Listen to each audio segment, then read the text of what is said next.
Hello दोस्तों, welcome back. तो इस वीडियो में हम देखेंगे नंबर्स। लास्ट वीडियो में हमने देखा डेटा टाइप्स क्या होते हैं, हमने काफी बेसिक्स उसमें कवर किए। अब हम देखते हैं पर्टिकुलर पाइथन नंबर्स क्या होते हैं। ठीक है, ये थोड़ा डिटेल में पढ़ेंगे हम। तो स्टार्ट करते हैं। Python numbers basically there are three types of numeric types. एक इंट होता है, फ्लोट होता है, कॉम्प्लेक्स होता है। इंट बेसिकली क्या होता है? Whole number. ये देखेंगे अभी आगे। Variables of numeric type are created when you assign a value. ये मैंने पहले भी बताया हुआ है कि आप जब जिस टाइम असाइन करते हो वैल्यू न्यूमेरिक टाइप या फिर कोई भी टाइप हो, स्ट्रिंग टाइप हो, तो वो वेरिएबल उसी टाइप का क्रिएट हो जाता है। अगर आपको चेक करना है तो आप क्या कर सकते हो? टाइप फंक्शन का यूज कर सकते हो कि किस टाइप का डेटा टाइप है। ये भी मैंने बताया है लास्ट वीडियो में। अब आगे बढ़ते हैं। इंटीजर क्या होते हैं? Integer is a whole number. Basically ये होल नंबर होता है, पॉजिटिव भी हो सकता है, नेगेटिव भी हो सकता है, बट विदाउट डेसिमल होगा। डेसिमल पार्ट इसमें नहीं आएगा और ये अनलिमिटेड लेंथ का हो सकता है। ठीक है, जैसे यहाँ पे लिखा हुआ है x इक्वल टू 1 और y इक्वल टू, देखो कितनी लंबी लेंथ है इसकी। और निगेटिव में भी हो सकता है। एक बार चेक करते हैं कि क्या इनका टाइप यही आता है। तो यहाँ पे मैं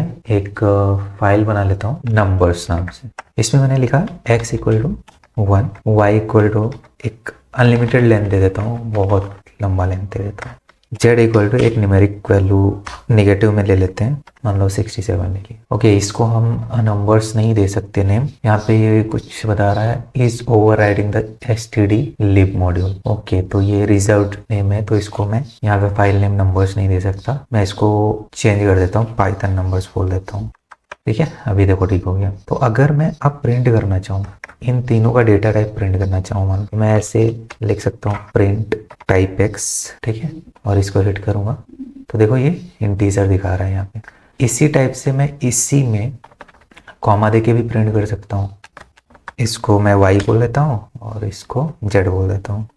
तो इसको अगर हिट करूंगा मैं तो देखो इसकी भी क्लास इंट आ रही है, दूसरे की भी क्लास इंट आ रही है, तीसरे की भी क्लास इंट आ रही है। मतलब एक्स वाई जेड तीनों की क्लास इंटीजर ही आ रही है। यहाँ पे नेगेटिव है, लॉन्ग लेंथ है और यहाँ पे शॉर्ट लेंथ है। इससे कुछ भी मैटर नहीं करता। ठीक है, फ्लोट को हम फ्लोटिंग पॉइंट नंबर भी बोलते हैं, जो कि एक नंबर है। ये भी पॉजिटिव हो सकता है, नेगेटिव हो सकता है, बट इसमें डिफरेंस क्या है? इट कैन कंटेन वन और मोर डेसिमल्स। ये डेसिमल पार्ट भी कंटेन कर सकता है। तो मैं इसको कमेंट कर देता हूँ और इसमें मैं लिख देता हूँ 1.1। ठीक है, और इसकी वैल्यू दे देता हूँ 8.10 और इसकी वैल्यू दे देता हूँ। ठीक है, अब देखो हर एक नंबर के बाद x के बाद भी मैंने x में डेसिमल दे दिया, y में भी डेसिमल दे दिया और z में भी डेसिमल दे दिया, बट नेगेटिव दिया यहाँ पे। तो क्या इन सबके डेटा टाइप फ्लोट ही आएंगे? तो चेक करते हैं। तो ये देखो पहले वाले का x का फ्लोट आया, तो इसका मतलब ये है कि ये नेगेटिव भी हो सकते हैं, बट डेसिमल जरूर होना चाहिए। इसमें डेसिमल कितना होना चाहिए? 1 भी हो सकता है, मोर डेसिमल भी हो सकता है। Float can also be scientific numbers with an E to indicate the power of 10। Float एक टाइप का और भी नंबर हो सकता है, साइंटिफिक नंबर भी हो सकता है। लाइक यहाँ मैंने केवल डेसिमल दिया हुआ है, बट अगर साइंटिफिक नंबर दोगे तो suppose 1 e to the power 3 ऐसे ऐसे करते हैं ना, 1e3 ऐसे लिख देते हैं। तो इसी को कॉपी करके यहाँ पे मैं चेंज कर देता हूँ और इसको बोल देता हूँ 1e2। ठीक है, ऐसे भी लिख सकता हूँ या फिर ई कैपिटल भी लिख सकता हूँ 4। यहाँ पे मैं इसको ऐसे भी लिख सकता हूँ। अच्छा, e2 का मतलब क्या है? e का मतलब बेसिकली ये समझो कि 10 to the power 2, 1 into 10 to the power 2। ये साइंटिफिक नंबर ऐसे लिखे जाते हैं। तो अगर इनका टाइप मैं चेक करूंगा तो यहाँ पे भी देखो फ्लोट आ रहा है, इसका भी फ्लोट आ रहा है, इसका भी फ्लोट आ रहा है। एक बार क्लियर करके दिखाता हूँ। देखो यहाँ पे फ्लोट आ रहा है एंड यहाँ पे फ्लोट आ रहा है, यहाँ पे भी फ्लोट आ रहा है। एक बार हम इसकी वैल्यू भी चेक कर लेते हैं। वैल्यू कैसे चेक करेंगे? यहाँ पे x कॉमा कर देता हूँ, यहाँ पे y कॉमा कर देता हूँ एंड यहाँ पे z कर देता हूँ। तो इन सब की वैल्यू भी दिख जाएगी एक्चुअल में। ये अपने आप से इसको कैलकुलेट करके साइंटिफिक नंबर को डेसिमल नंबर में कन्वर्ट करता है। तो देखो यहाँ पे कैसे आ रहा है, 1e2 पावर 2 मतलब 100 होगा, 8e टू द पावर 4 मतलब 80,000 होगा। ऐसे ही 67 into e to the power 2 मतलब 6700 नेगेटिव में होगा। तो देखो 6700 नेगेटिव में, 80,000 एंड 100। तो इस टाइप से भी हम फ्लोट नंबर को भी लिख सकते हैं। फिर आता है complex number. Complex number are written with a j as a imaginary part. Complex number में बेसिकली आप ये भी पॉजिटिव हो सकता है, नेगेटिव हो सकता है, बट होल नंबर में अगर इमेजिनरी पार्ट आप ऐड कर देते हो तो उसको हम बोलते हैं कॉम्प्लेक्स नंबर। तो इसी को मैं ले लेता हूँ एक्स वाई जेड को, यहाँ पे मैं लिख देता हूँ 1 + 3j। इसको मैं बोल देता हूँ 6j और इसको मैं बोल देता हूँ 2j। ठीक है, अभी इसको एक बार क्लियर करता हूँ और इसको हिट करता हूँ तो देखो यहाँ पे क्लास कॉम्प्लेक्स आ रही है 0 में -2j। ये इस टाइप से इसको डील करता है। ये वैल्यूज हैं, ये सारी वैल्यूज हैं। क्लियर कर देते हैं। अब बात करते हैं टाइप कन्वर्जन की। ये मैंने बताया हुआ है लास्ट वीडियो में, फिर भी एक बार मैं बता देता हूँ। You can convert from one type two another type with the int function, float function, complex. ये सब क्या है? ये कंस्ट्रक्टर फंक्शंस हैं। जैसे x इक्वल टू 1 लिखा है तो ये ऑटोमेटिकली इसका डेटा टाइप इंटीजर हो जाएगा। 2.8 लिखा है, इसका ऑटोमेटिकली फ्लोट हो जाएगा। ऐसे ही j इक्वल टू 1j जैसे ही आप असाइन करते हो इसका ऑटोमेटिकली कॉम्प्लेक्स हो जाएगा। कन्वर्ट कैसे करेंगे? सपोज इंटीजर को फ्लोट में कन्वर्ट करना है तो मैं क्या करूंगा? फ्लोट कंस्ट्रक्टर फंक्शन का यूज करूंगा। अगर फ्लोट को इंटीजर में कन्वर्ट करना है तो इंटीजर कंस्ट्रक्टर फंक्शन यूज करूंगा। अगर इंटीजर को कॉम्प्लेक्स में कन्वर्ट करना है तो मैं कॉम्प्लेक्स कंस्ट्रक्टर फंक्शन को यूज करूंगा। बट यहाँ पे एक नोट है कि आपको कॉम्प्लेक्स नंबर को आप किसी भी डेटा टाइप में कन्वर्ट नहीं कर सकते। ये बात ध्यान रखना, कॉम्प्लेक्स नंबर्स का जो डेटा टाइप होता है उसको हम किसी अदर डेटा टाइप में कन्वर्ट नहीं कर सकते। इसको एक बार देख लेते हैं, ये थोड़ा नया है, बाकी तो हमने सब कुछ देखा हुआ है। तो हम पहले इंटीजर को कॉम्प्लेक्स में कन्वर्ट करते हैं। तो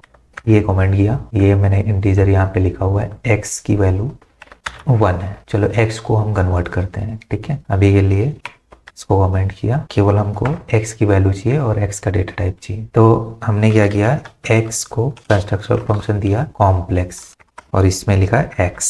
तो अब ये कॉम्प्लेक्स में कन्वर्ट हो जाएगा। यहाँ पे मैं इसको प्रिंट कर रहा हूँ, रीड करता हूँ तो देखो 1 + 0j इस टाइप से कन्वर्ट हो गया। बट इसका क्लास भी कॉम्प्लेक्स हो गई। पहले ये क्या था? इंटीजर था, अभी इसको हमने कॉम्प्लेक्स में कन्वर्ट कर दिया और इसकी वैल्यू भी हमको दिख रही है, इस टाइप से आ जाएगी। ठीक है, अभी मैं इसी सेम x को, अब x तो कॉम्प्लेक्स हो गया, अब सेम x को मैं क्या करता हूँ? इंटीजर में कन्वर्ट करता हूँ।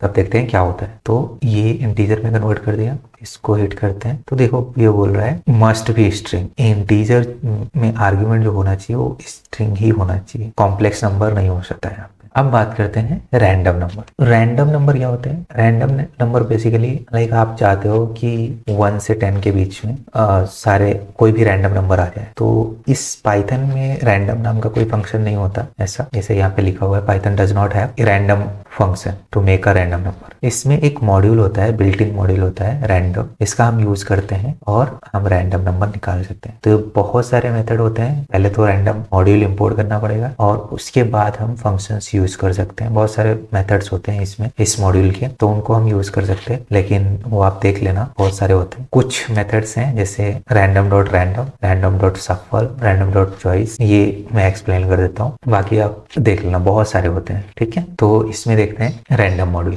सबसे पहले एक फाइल बना लेता हूँ, यहाँ पे पाइथन रैंडम दे देता हूँ इसको नाम। यहाँ पे सबसे पहले इंपोर्ट करना पड़ेगा random module. Then suppose 1 to 9 के बीच में हम रैंडम नंबर चाहते हैं तो मैं इसको लिखूंगा x equal to random dot, इसका एक फंक्शन होता है रैंड रेंज, मेथड भी बोल सकते हो, और इसमें मैं लिखूंगा 1,10। जैसे ही 1,10 लिखूंगा तो 1 से 9 तक ये कोई भी वैल्यू दे देगा आपको। ठीक है, इसको हिट करता हूँ और इसको मैं प्रिंट कर लेता हूँ, प्रिंट x, और इसका टाइप भी प्रिंट कर लेता हूँ। तो देखो इसने क्या दिया, वैल्यू 7 दिया 1 से 10 के बीच में। 1 भी हो सकता है, 9 भी हो सकता है, क्योंकि हम इसमें चेक कर रहे हैं 1 to 9। दोबारा से हिट करते हैं तो देखो 4 आ रहा है, रैंडम नंबर कोई भी आएगा। तीसरी बार 6 आया, फिर 4 आया। ठीक है, रैंडमली कोई भी नंबर आ सकता है। एक और इसका फंक्शन होता है जो लिस्ट पे अप्लाई होता है। सपोज सीक्वेंस मैंने दे दिया बनाना, मैंगो, एप्पल। ठीक है, अब हम चाहते हैं कि ये जो लिस्ट है इसी से कोई भी रैंडम कीवर्ड आए, रैंडम एलिमेंट मिले हमको। तो मैं क्या करूंगा, यहाँ पे एक मेथड लिखूंगा, इसी को कॉपी कर लेता हूँ। एक मेथड होता है यहाँ पे चॉइस क्या करता है कि आपने जो भी चॉइसेस इसमें डाली हुई हैं लिस्ट में, इसमें से रैंडमली कोई एक पिक करके आपको रिटर्न कर देगा। इसमें लिस्ट लिखता हूँ और देखो मैंगो इसने रिटर्न कर दिया, दोबारा से बनाना रिटर्न किया, तीसरी बार एप्पल रिटर्न किया, फिर बनाना रिटर्न किया। तो रैंडमली कोई भी एलिमेंट दे देगा। ठीक है, एक और होता है लिस्ट पे ही शफल। मान लो इसको मैं सफल करना चाहता हूँ, ये रिटर्न कर देता है, इसी लिस्ट को ये क्या करता है, म्यूटेट कर देता है और सफल करके लिस्ट को ही रिटर्न कर देता है। तो देखो ओके, इसको ऐसे हम नहीं लिख सकते क्योंकि अगर ऐसे लिखेंगे तो नन टाइप वैल्यू आएगी। इसको हम डायरेक्ट प्रिंट करा सकते हैं क्योंकि ये म्यूटेट कर देती है लिस्ट को, या फिर ऐसे लिखते हैं, या फिर हम इसमें केवल लिस्ट चेक करें। तो देखो ये सफल कर रही है, ठीक है। एक्स की वैल्यू कुछ भी नहीं आएगी, बट ये देखो इसमें बनाना मैंगो एप्पल था, यहाँ पे बनाना एप्पल मैंगो आ रहा है। दोबारा से हिट करूंगा तो बनाना मैंगो एप्पल आ रहा है। तीसरी बार हिट करता हूँ मान लो तो एप्पल बनाना मैंगो आ रहा है, ठीक है। तो ऐसे ये सफल कर देगा। तो इसको ऐसे नहीं लिखने की जरूरत है, इसको ऐसे भी लिख सकते हो डायरेक्ट, और लिस्ट आप चेक करोगे तो वो लिस्ट चेंज हो जाएगी, ये नई लिस्ट नहीं बनाती है, ठीक है। तो ये था रैंडम मॉड्यूल। थैंक यू, इस वीडियो में इतना ही, मिलते हैं नेक्स्ट वीडियो में, तब तक के लिए बाय, टेक केयर।